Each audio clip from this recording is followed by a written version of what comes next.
ಹೆಲ್ತಿಯಾದ ರುಚಿಯಾದ temple style ಸಿಹಿ ಪೊಂಗಲ್ ಮತ್ತು ಖಾರ ಪೊಂಗಲ್ ಎರಡು ತುಂಬ ರುಚಿಯಾಗೂ ಇರುತ್ತೆ, ಹೆಲ್ತಿಯಾಗೂ ಇರುತ್ತೆ. ದೊಡ್ಡವರಿಂದ ಚಿಕ್ಕವರೆಗೂ ಒಳ್ಳೆಯದು. ಪ್ರಸಾದ ಅಂದ ತಕ್ಷಣ ನೆನಪಾಗೋದು ಎಷ್ಟು ರುಚಿಯಾಗಿರುತ್ತೆ ಅಂದರೆ ಈ ಮನೇಲಿ ಮಾಡಿದರೂ ಅದೇ ಥರ ರುಚಿಯಾಗಿರುತ್ತೆ.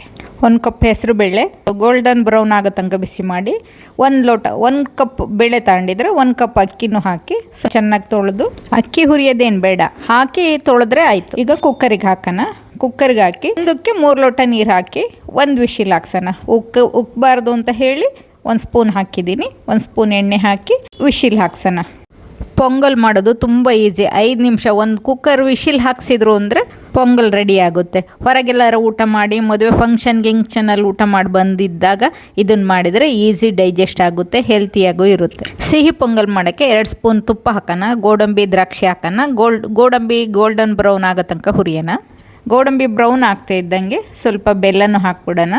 ಬೆಲ್ಲ ತುಪ್ಪದಲ್ಲಿ ಹಾಕಿದರೆ ಬೇಗ ಕರಗುತ್ತೆ. ಬೆಲ್ಲ ಏನು ಜಾಸ್ತಿ ಹಾಕ್ತಾಯಿಲ್ಲ, ನಾನು ಲೈಟಾಗಿ ಸ್ವೀಟ್ ಹಾಕ್ತಾಯಿದ್ದೀನಿ.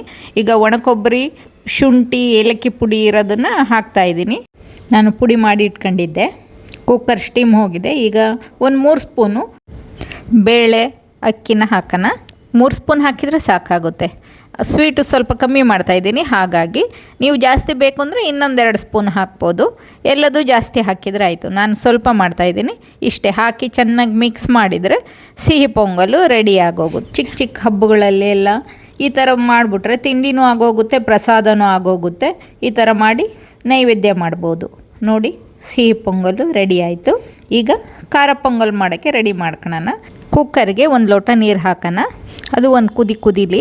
ಪೊಂಗಲ್ ಒಗ್ಗರಣೆ ಅಂತೂ ಸಿಂಪಲ್, ಕುದಿಯೋದ್ರಲ್ಲಿ ಒಗ್ಗರಣೆ ಮಾಡ್ಕೊಳ್ಳೋಣ. 1 ಸ್ಪೂನ್ ತುಪ್ಪ, 1 ಸ್ಪೂನ್ ಎಣ್ಣೆ ಹಾಕಿ ಸಾಸಿವೆ, ಇಂಗು, ಕರಿಬೇವು, ಜೀರಿಗೆ, ಕಾಳು ಮೆಣಸಿನ ಪುಡಿ, ಹಸಿಮೆಣಸಿನಕಾಯಿ ಹಾಕಿ ಒಗ್ಗರಣೆ ಮಾಡ್ಕೊಳ್ಳೋಣ. ಕೊನೆಯದಾಗಿ ಅರಿಶಿನ ಹಾಕಿ ಗ್ಯಾಸ್ ಆಫ್ ಮಾಡೋಣ.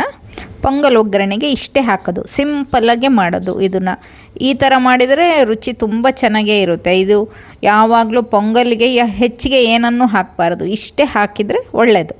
ನೋಡಿ, ರುಚಿಯಾದ ಖಾರ ಪೊಂಗಲ್ ಟೆಂಪಲ್ ಸ್ಟೈಲ್ ರೆಡಿ ಆಯಿತು. ಈಗ ರುಚಿಗೆ ತಕ್ಕಷ್ಟು ಉಪ್ಪು ಹಾಕಿ ಚೆನ್ನಾಗಿ ಮಿಕ್ಸ್ ಮಾಡೋಣ.